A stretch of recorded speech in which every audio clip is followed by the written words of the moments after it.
Aku cuma bilang gini, Yesus, kalau kamu benar Tuhan, kamu tolong keluarin saya dari situasi ini. Dan kalau kamu tolong saya, ini this is the stupid part.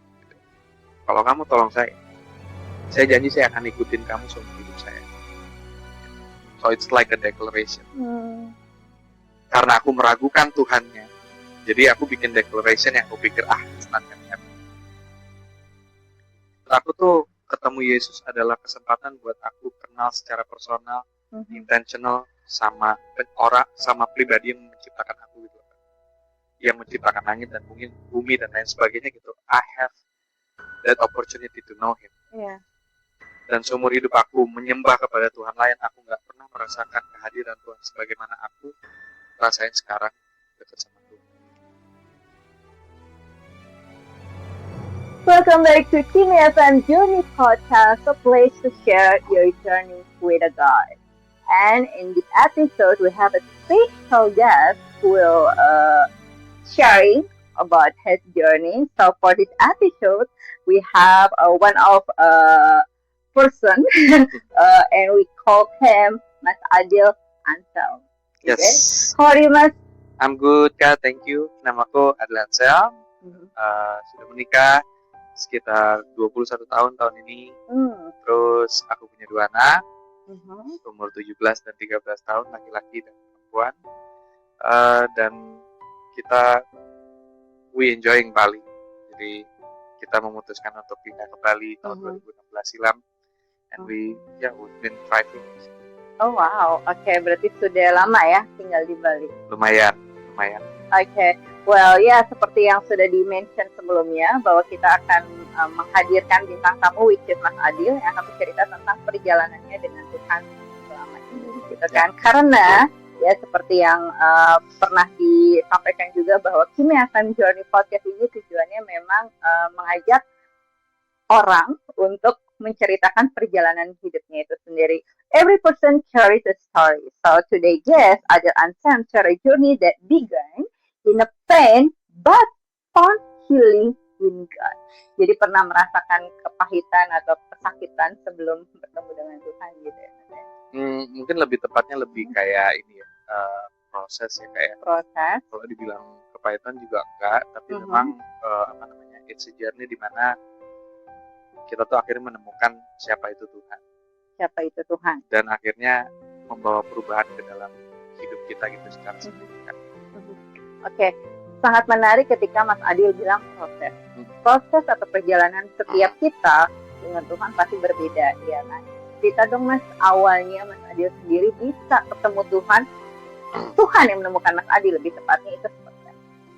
Oke, jadi mungkin sedikit backstory ya kayak. Jadi aku ini datang dari keluarga yang tidak mengenal Yesus, gitu ya. Jadi dari keyakinan lain. Terus selain itu juga keluarga aku kebetulan salah satu pendiri dari aliran yang ada di Indonesia. Nah jadi dari kecil tuh aku udah ditunjuk karena kebetulan aku anak cowok satu-satunya dari 4 bersaudara dan paling kecil, di paling dimanja gitu ya. Jadi ibuku tuh udah kayak menyerahkan aku ke tempat ibadah ini untuk jadi pengajar. Nah, jadi long story short, pas aku udah agak besar dengan pengetahuan agama yang cukup dalam, gitu, aku semakin dalam aku mendalami di sana, semakin aku open minded. Dan waktu itu akhirnya ketemulah sama calon istri ini, gitu kan, istriku. Terus we love each other, cuman sayangnya dia ada di keyakinan yang berbeda, gitu ya. Jadi dan pada saat itu aku punya keyakinan bahwa setiap orang tuh when it comes to believe itu urusan mereka masing-masing. Jadi bukan tugasku untuk mengajak dia ke tempatku, atau bukan tugasku juga untuk mengajak untuk sana gitu. Tapi when it comes to love, ya your belief is the penting, itu yang waktu itu. Ya. Nah jadi agak nggak lazim juga di Indonesia nikah beda agama kan. Tapi kita putusin waktu itu untuk nikah. Jadinya nikahnya di agama sana iya, di agama sini iya. Jadi kita double well protected dalam pernikahan. Oh, awalnya seperti itu. Ya. Oke, jadi bukan karena yang mentang-mentang saling cinta gitu kan, ada yang mau comfort. Ya. Oke. Jadi dasarnya bukan itu, karena Oke. ya yang aku bilang tadi Kak, keyakinan itu it's your personal journey. Ya. Gitu. It's not something that someone can come in and then hey, let's believe this gitu. Bukan itu gitu. Jadi kepercayaan itu sesuatu yang kita bangun berdasarkan hubungan kita sama Tuhan. Nggak bisa dipaksakan dan harus benar-benar intentional. Itu yang kita percaya. Nah, terus setelah itu kita nikah. Nah, ternyata ibuku nih punya rencana yang berbeda yang aku nggak tahu gitu ya. Terus jadi waktu itu dia tawarin, gimana kalau kan kalian masih newlyweds nih, gitu. Kenapa kalian nggak ke Australia aja? Nah, terus akhirnya kita dibiayain untuk ke Australia, dan waktu kita pindah ke sana, karena kita benar-benar nggak ada pengetahuan tentang Australia sama sekali, jadi kita benar-benar ngikutin apa yang ibuku ini, almarhum ibu ya, ajak gitu. Jadi kita tinggal di areal bisa dibilang komunitas keyakinan lain gitu ya, di mana aku beribadah pada saat itu, dan buat aku nggak ada pikiran negatif sama sekali waktu itu. Jadi aku pikir cuman ini it's an opportunity buat kita untuk masuk ke negara orang, terus mungkin bertumbuh di sana, terus mungkin bangun keluarga di sana. Nah, jadi akhirnya aku ikutin perjalanan itu. Nah, waktu itu tuh tahun 2006-2007 kita berangkat. Terus 2008 tuh kita ngalamin resesi di Australia. Kita ngalamin resesi yang cukup hebat. Dan untungnya waktu kita pertama kali nyampe di Australia, karena aku pribadi juga punya skill yang lumayan bagus lah ya gitu ya, di fotografi. Aku dapat pekerjaan yang akhirnya tuh bisa memberkati kita gitu. Jadi kita bisa building savings, kita bisa bisa stabil lah di sana gitu. Tapi ya gitu, kita tinggalnya di areal perumahan keyakinan yang berbeda gitu. Dan ketika resesi ini terjadi, aku mulai kehilangan pekerjaan satu persatu. Istriku juga, dia udah nggak kerja lagi. Bahkan ada satu momen kita kerja di toko manisannya orang di Banis gitu ya.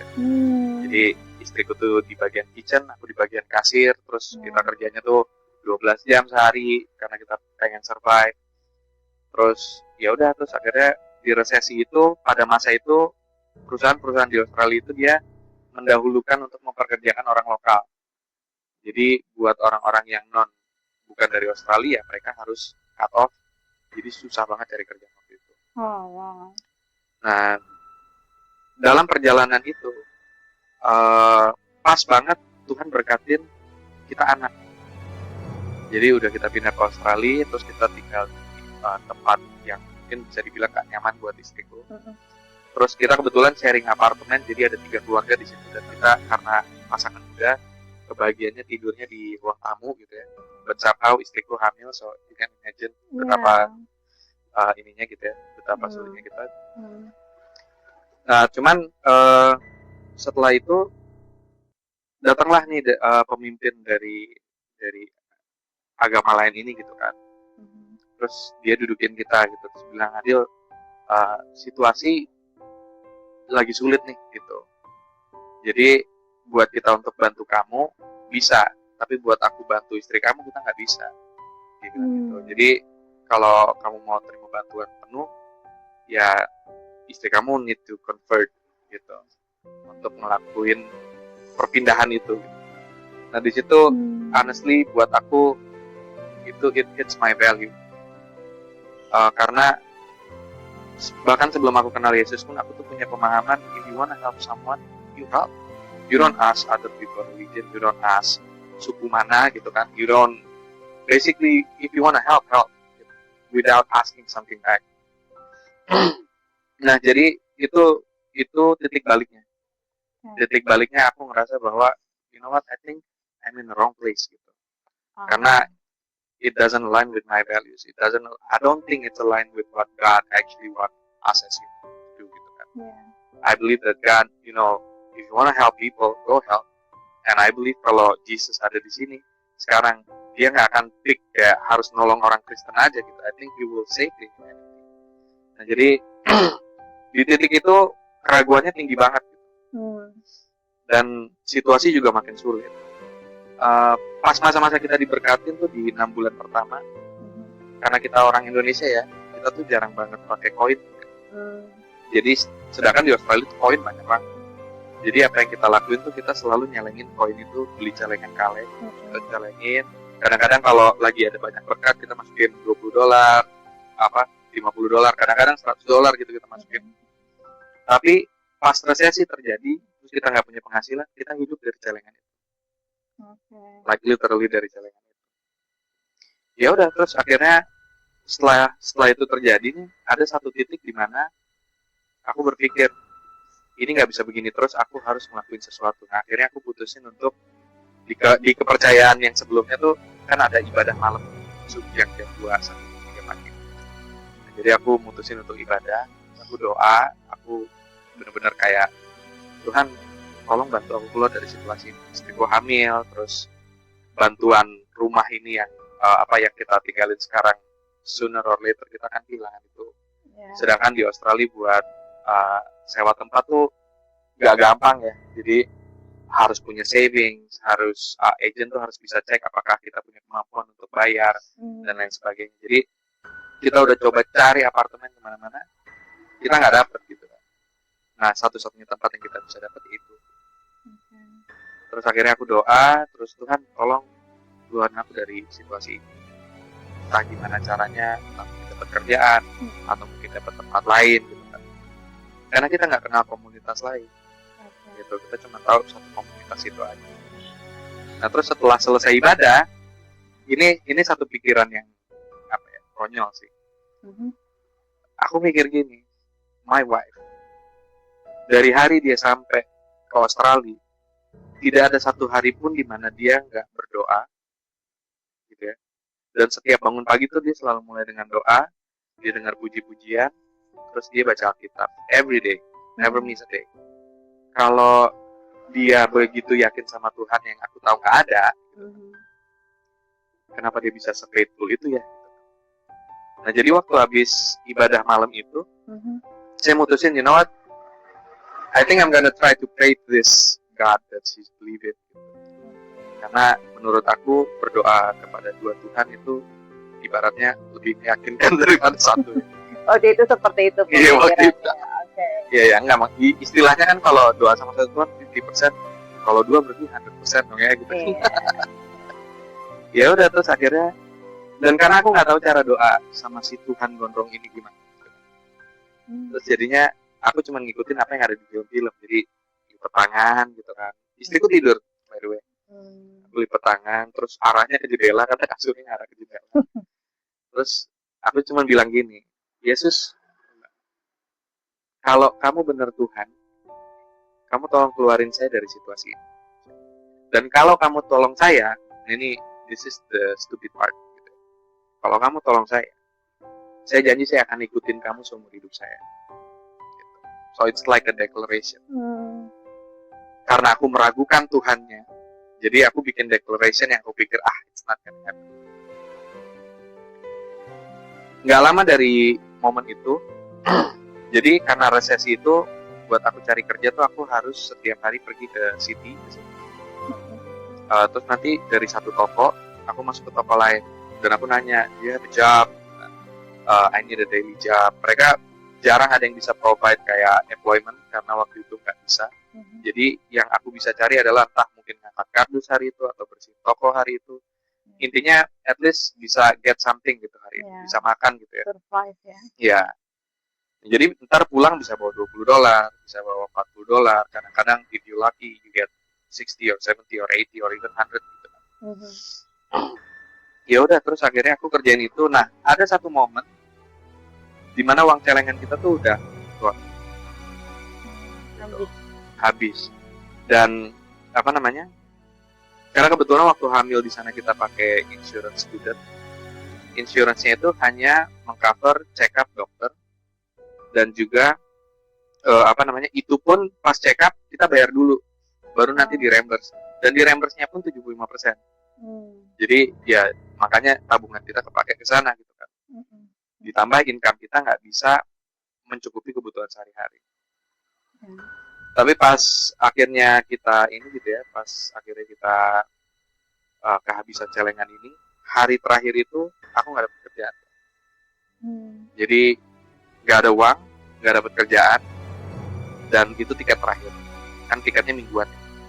Waktu itu tiketnya tuh $5.60. Aku ingat banget. Aku pulang dengan kondisi khawatir karena seharian itu aku sama istri belum makan. Gitu kan. Terus pas on the way back dari kereta itu, karena capek seharian jalan kelilingin toko, gak ada yang kasih kerjaan, aku ketiduran, dan perjalanannya itu kurang lebih sekitar 30 menit naik kereta ya. Nah pas jalan di kereta, pas ketiduran itu, somehow aku mimpi, tau kan Kak, kalau kereta itu kan ada tengahnya gitu ya, ada tempat orang jalan gitu. Nah di mimpi itu tuh aku lagi tidur di tengah jalan itu, like very tired, bener-bener worn out banget gitu kan. Terus pas aku angkat kepala, kan kalau tidurnya memanjang gini, berarti kepalanya ngadep ke gerbong penyambung gitu kan. Pas aku angkat kepala, pintu penyambungnya ini tuh terbuka. Terus udah gitu ada cahaya putih kayak di film-film ya Kak, exactly kayak di film. Terus dari dalam keluar orang lah. Terus orang ini pakai baju putih, nyeker, terus gondrong gitu kan. Terus dia jalan sampai kakinya itu nginjek rambut aku, karena aku tidur kan, jadi kepalanya pada begitu.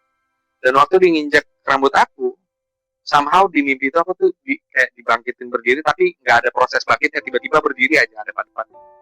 Dan aku lihat banget mukanya gitu, jadi jenggot, terus udah gitu rambutnya gondrong, bajunya putih gitu kan, tangannya luka.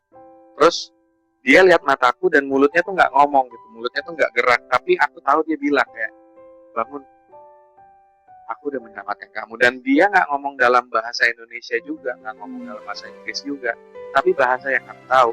Somehow I know what he's trying to say. Dan dia bilang, bangun, kamu udah diselamatkan. Dan seketika itu aku langsung bangun. Dan hal pertama yang nongol di kepala aku tuh cuma si gondrong nyamperin gue.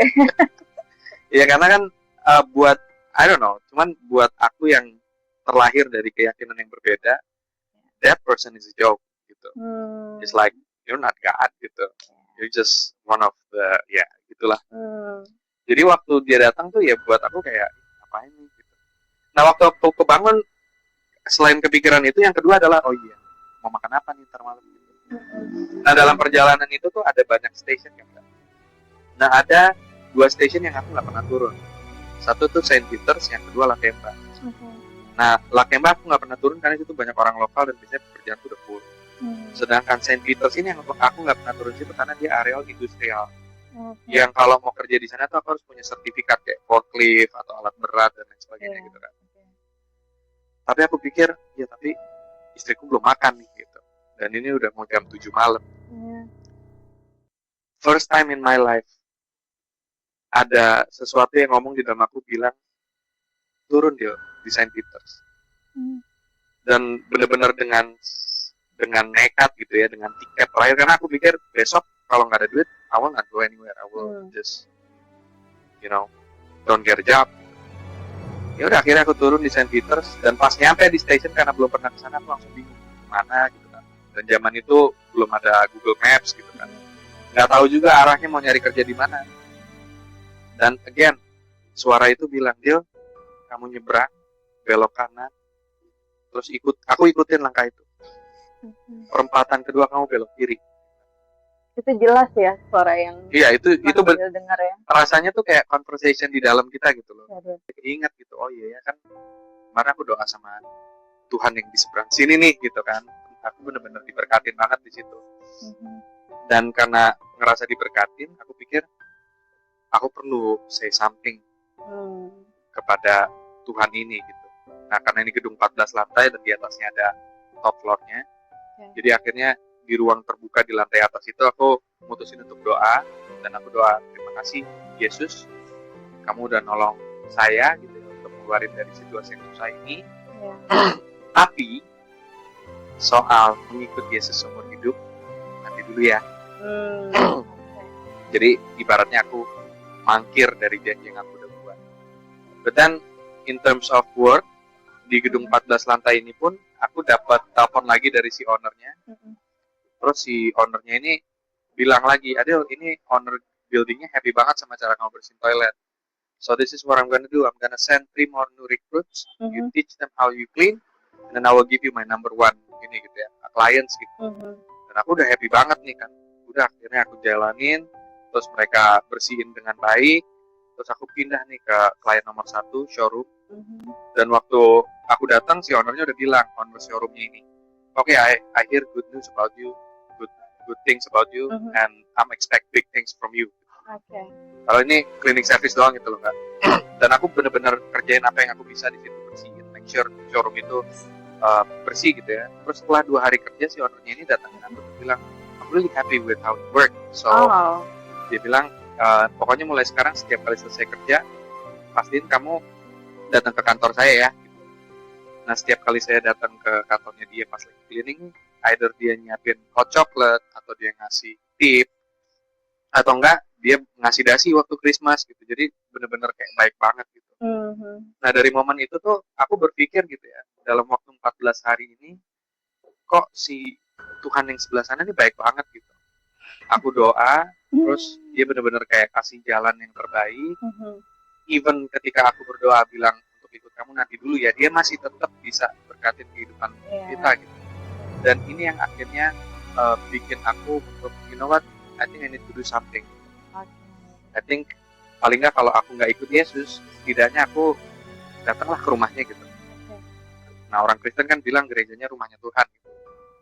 Jadi aku tanya ke istriku, minggu depan kamu ke gereja nggak? Dia bilang ya biasalah gitu. Yaudah nanti aku ikut ya. Dan istriku tuh waktu itu mikir bukan aku ikut masuk ke dalam gereja, tapi lebih kayak biasanya aku nganter sampai depan gereja aku pulang. Dan ketika hari itu terjadi nih Kak, that was the hardest, kayak the toughest journey, the toughest travel I ever been, I have in my life gitu ya. Karena perjalanan ini tuh ada bentrokan di dalam hati aku yang bilang, Dil, kalau kamu masuk ke rumah ibadat orang, karir agama kamu selesai. Dan ya udah, pokoknya di mata Tuhan lu udah dosa aja, dan lu udah gak bisa balik. Sedangkan di yang satu lagi tuh, Dil, kamu ini laki-laki gitu, kamu udah janji, ya paling nggak kamu datang lah, selesaiin tugas kamu gitu. Jadi berkecamuk banget. Cuman yang satunya lah yang lebih kuat gitu. Yang satunya lebih kuat dan bilang, you know what, you need to go home.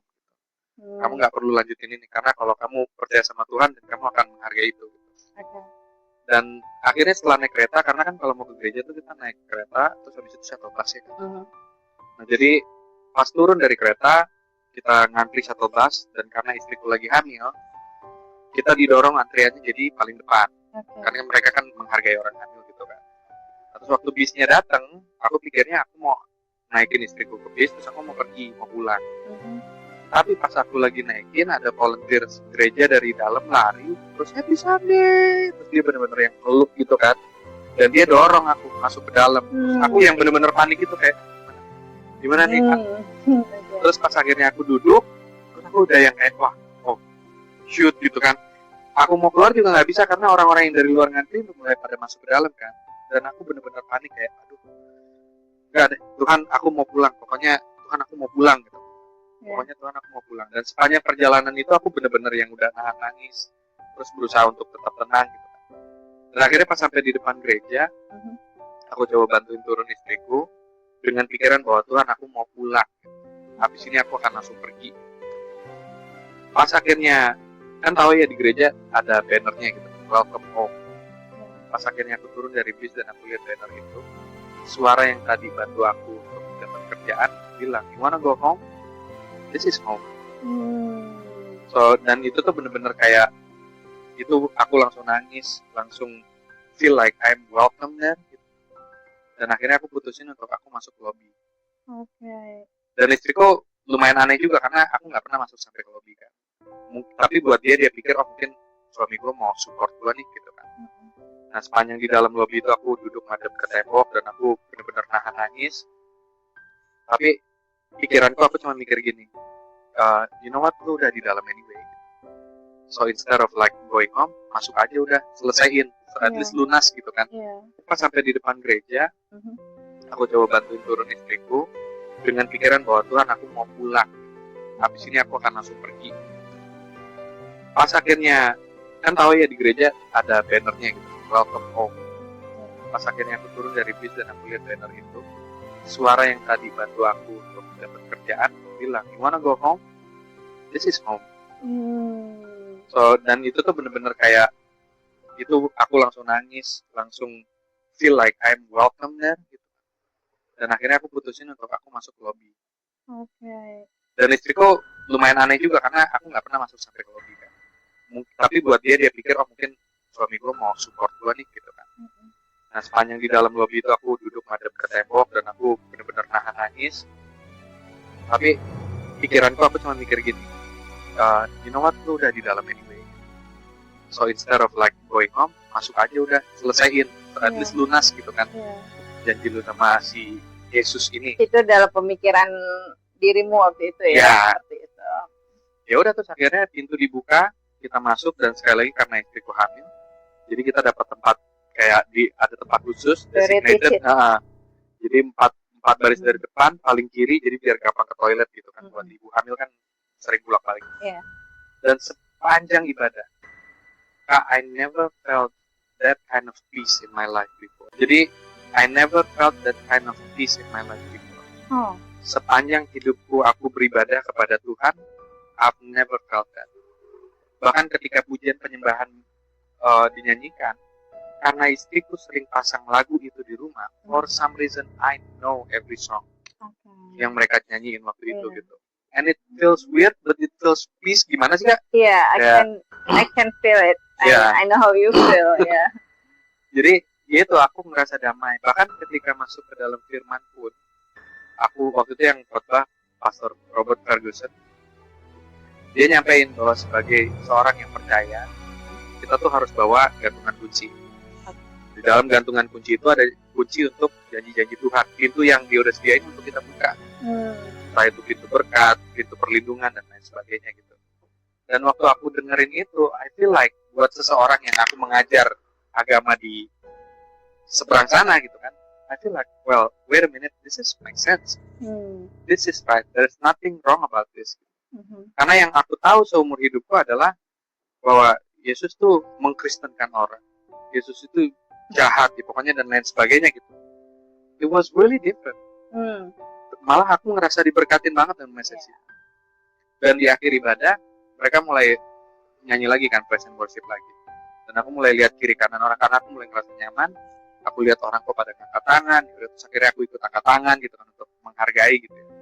Terus sampai ke poin dimana akhirnya Robert Ferguson ini di platform bilang, you know, saya mengundang kita semua untuk tundukin kepala dan tutup mata, karena kita akan kasih space buat orang-orang yang akan mengambil keputusan sore hari ini. Terus dia bilang, tapi specifically hari ini ada satu orang, dan dia spesifik ngomong satu orang gitu, bahwa orang ini untuk bisa sampai ke ibadah ini, itu perjuangan buat dia. It's a struggle for him to be here today. Dan it hits me. Dan aku waktu nunduk itu, aku cuma mikir, Dil, ini bukan lu ya, ini bukan kamu, jangan GR gitu, jangan angkat tangan. Dan itu yang aku taruh di pikiran. Tapi gak lama kemudian, akhirnya ada tepuk tangan, yang akhirnya aku waktu sambil tutup mata tuh cuma mikir, tuh kan, bukan lu gitu, bukan kamu nih Dil. Dan waktu aku buka mata, istriku tuh ngeliatin bengong gitu, kayak bingung. Ternyata akulah orang yang ditepuk tangan gitu, karena for some reason aku masih ngangkat tangan. Dan orang-orang datangin aku, welcome, kayak, aduh, congratulations, terus mereka peluk. Dan aku benar-benar baru ngerasain yang namanya peace and acceptance di situ. Peace and acceptance. Ya, it's really powerful gitu ya, benar-benar memberkati. Dan terlebih dari itu, aku terima Bible, yang waktu itu aku nggak baca Bible-nya baik mereka. Jadi, nah dari situ tuh aku cuma mikir, well, this is not bad gitu. This is nothing wrong with this. Terus kita bisa belajar banyak. Dan dari momen itu aku selalu kangen banget pengen balik ke gereja. Cuman aku nggak nunjukin itu ke istri, jadi aku nggak yang setiap minggu datang ke gereja. Paling mungkin sebulan aku datang 2 kali atau sekali gitu kan. Tapi setiap kali aku datang, I learn something. I am blessed. I'm starting to get to know who is Jesus. Tapi tidak dengan situasi di mana aku memutuskan bahwa aku menjadi pengikut dia. Nah sampai ke satu titik, istriku udah hamil besar, dan waktu itu kita ada kelas kehamilan terakhir gitu ya. Dan waktu itu udah malam banget dan kita lagi tunggu bis yang terakhir. Di momen itu aku ngerasa bahwa you know what, there's nothing wrong with Jesus. In fact, He is actually God. Mengingat bahwa gimana Dia udah tolong aku di mana aku yang nggak kenal Dia berdoa dan minta Tuhan tolong dong, He actually came and help. Di saat aku kayak bilang Tuhan tar dulu ya, He actually still care and taking care of me gitu. Di saat aku benar-benar kayak denying, Dia masih tetap bukain jalan buat aku. And that's how great Jesus is. Wow. Dan aku bilang ke istriku, you know what, aku mutusin untuk aku ikut Yesus. Aku bilang ke dia waktu itu. Dan malam hari itu kita benar-benar kayak nangis di halte, kita pelukan di situ, dan istriku tuh cuma ngomong, it's worth it. Dan aku nggak ngerti maksudnya waktu itu it's worth it tuh kenapa gitu ya. Tapi hari-hari setelahnya kita ngobrol kan, aku coba ngobrol kan, kenapa sih kok kemarin ngobrol it's worth it. Baru disitulah dia cerita, sepanjang kita tinggal di rumah compound ini, di rumah komunitas ini, dia itu selalu ditekan untuk mengikuti ajaran agama lain. Dia di pressure, dia benar-benar kayak harus ngikutin, kalau nggak ngikutin nggak bisa dapat tempat tinggal gitu. Dan bahkan aku lihat chat dari ama ibuku gimana dia tuh kayak, kamu tuh harus pindah, kamu tuh harus pokoknya ngikut imam pokoknya dan lain sebagainya gitu. Dan dia nggak pernah cerita sekalipun hal itu ke aku gitu ya, karena menurut dia aku cuma pengen make sure bahwa kamu tahu aku happy gitu. Kalau bicara struggling, nggak hanya Mas Adil yang struggling untuk ikut Tuhan Yesus, tapi istrimu juga struggling melawan semua yang di belakangnya. Dan dia nggak cerita gitu. Iya, itu. Tapi sampai akhirnya dia cerita, terus dia akhirnya ngomong dengan, kalau semua hal yang terjadi dengan aku dan kesusahan, hasilnya adalah kamu menemukan Yesus dan it is worth it. Makanya dia bilang it's worth it. So jadi benar-benar buat aku tuh ketemu Yesus adalah kesempatan buat aku kenal secara personal, intentional sama pribadi yang menciptakan aku gitu, yang menciptakan langit dan bumi dan lain sebagainya gitu. I have that opportunity to know Him. Dan seumur hidup aku menyembah kepada Tuhan lain, aku nggak pernah merasakan kehadiran Tuhan sebagaimana aku rasain sekarang dekat sama Tuhan. So jadi itu yang jadi story gimana aku bisa ketemu sama Tuhan Yesus. Amazing story, karena kembali lagi bahwa every story matters, every journey has purpose, and every step reveals God's faithfulness. Seperti yang tadi dialami oleh istrinya Mas Adil juga, God's faithfulness, setia gitu, dengan cobaan dan juga guncangan hidup yang dialami. Mungkin kalau Tuhan tidak setia mendampingi istrinya Mas Adil waktu itu, sudah goyah imannya. But anyway, it's really good story, dan juga perjalanan hidupnya Mas Adil sangat menginspirasi juga untuk yang saat ini sedang menyimak, bahwa ya kita jangan takut bahwa Tuhan itu baik, Tuhan Yesus itu teramat baik dan sangat baik, walaupun kondisi kita tidak yakin, tapi ya Mas Adil aja tadi dibuktiin kan, welcome home. Right. Ya, seperti yang terdapat juga, I need to remind you about the Bible verse in the Psalm. So, like our episode, we're talking about from brokenness to hope, from Adil Anselm with God stories. So, I will encourage you one of the Bible verse, Psalm 34:18, and I will say, the Lord is close to the broken heart, those who are crushed in spirit. So kalau kita lagi benar-benar di posisi tidak yakin atau bisa dibilang unsure gitu, dan spirit kita lagi down, ya udah yakinin aja bahwa segala sesuatunya, perjalanan kita punya hubungan yang baik sama Tuhan juga akan lebih baik nanti ke depannya, seperti yang Mas Adil alami di masa-masa terpuruknya hingga sekarang bisa yakin dan percaya bahwa hanya Yesus yang bisa menyelamatkan dan menjadi penolong di hidupnya. Right. Okay, before closing, what do you want to say to our audience, Mas Adil? Yes, mungkin aku akan nyampein ini. Aku yakin ada banyak di luar sana orang-orang yang ngalamin apa yang aku alami. Di saat kita mungkin pengen kenal Tuhan gitu ya, untuk melangkah ke situ tuh menyeramkan. Like ada judgment yang bilang bahwa nggak bagus atau nggak baik dan lain sebagainya. Well, biasanya sesuatu yang memang kita kejar, jadi sesuatu yang benar dan kita mau lakukan itu akan sangat menyeramkan. It's not easy for everybody, but sesuatu yang benar ketika kita kejar pasti akan memberkati dan mengubah kehidupan kita. So take the step untuk benar-benar coba mengenal siapa itu Yesus. I think that's it. Siapa itu Yesus?